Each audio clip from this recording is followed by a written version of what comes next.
Hello dear students, welcome back to Smart Knowledge. प्यारे बच्चों, एक सर्कुलर रिसीव हुआ है जिसमें आपको कुछ गाइडलाइन दी गई हैं। उसी सर्कुलर के बारे में हम यहाँ पर बात करने वाले हैं।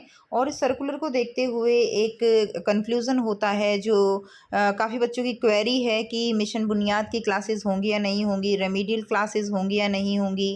ठीक है, 10th 12th की एक्स्ट्रा क्लासेस होती हैं, रेमीडियल क्लासेस होती हैं, वो सब होगा या नहीं होगा, उसी के बारे में हम यहाँ पे साथ साथ बात करने वाले हैं।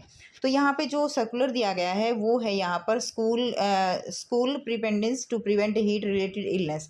जैसा कि आप सब बच्चे जानते हो कि गर्मी जो है वो लगातार बढ़ रही है, टेम्परेचर लगातार हाई हो रहा है।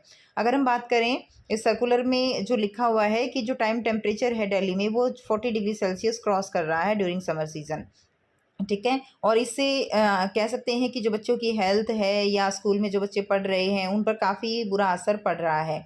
और इसी से रिलेटेड कि जो गर्मी के कारण जो डिज़ीज़ होती हैं, लाइक डिहाइड्रेशन है, डायरिया है, वॉमिटिंग है, वो काफ़ी बच्चों में देखने को मिल रही है। और जैसे जैसे गर्मी बढ़ती है, एक और जो प्रॉब्लम यहाँ पर आती है कि बच्चे जो है वो अपने गाँव भी जाने लगते हैं। मोस्टली बच्चे जो गांव से बिलोंग करते हैं, यूपी से, बिहार से, वो भी जाने लगते हैं, जिसकी वजह से क्लासेस में स्ट्रेंथ भी काफ़ी कम दिखाई दे रही है। कुछ बीमारी है और कुछ जो बच्चे गांव जाते हैं उनकी वजह से प्रॉब्लम आती है।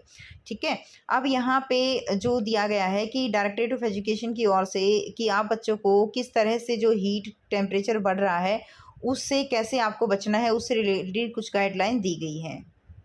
तो यहाँ पे कुछ गाइडलाइन दी गई हैं बच्चों, जैसे कि avoid student assembly in the school during afternoon shift. अब जो बच्चे स्कूल में जिनकी इवनिंग शिफ्ट होती है, हालांकि बहुत कम इवनिंग शिफ्ट है, ज़्यादा नहीं है अगर हम ओवरऑल देखें, लेकिन जिन बच्चों की भी है जब वो दोपहर को जाते हैं तो बहुत ज़्यादा गर्मी होती है, बहुत ज़्यादा धूप होती है, जिसकी वजह से जो डायरेक्टरेट ऑफ एजुकेशन है डीओई, उन्होंने असेंबली को बंद करने के लिए बोला गया है कि आफ्टरनून शिफ्ट के बच्चों की असेंबली ना की जाए।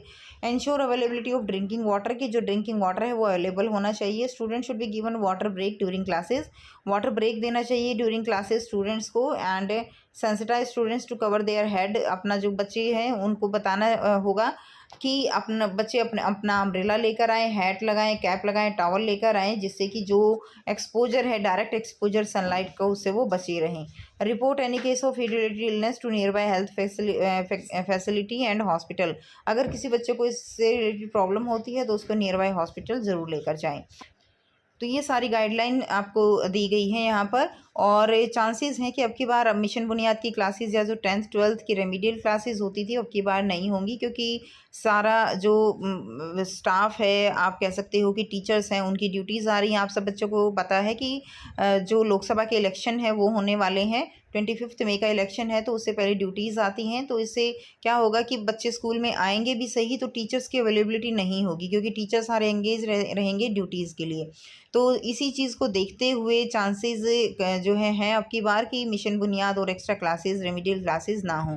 बाकी अगर इस बारे में कोई भी सर्कुलर आता है कि अगर क्लासेस होंगी या नहीं होंगी, दोनों तरफ से सर्कुलर ज़रूर आएगा। जैसा भी सर्कुलर आता है वैसा ही आपके साथ ज़रूर शेयर कर दिया जाएगा। आपको वीडियो कैसी लगी और आप किस किस तरह से उपाय करते हो अपने आप को डायरेक्ट एक्सपोजर सनलाइट से बचाने के लिए, कमेंट करके ज़रूर बताइएगा। मिलते हैं आपसे नेक्स्ट वीडियो में। टेक केयर बच्चों, बाय बाय।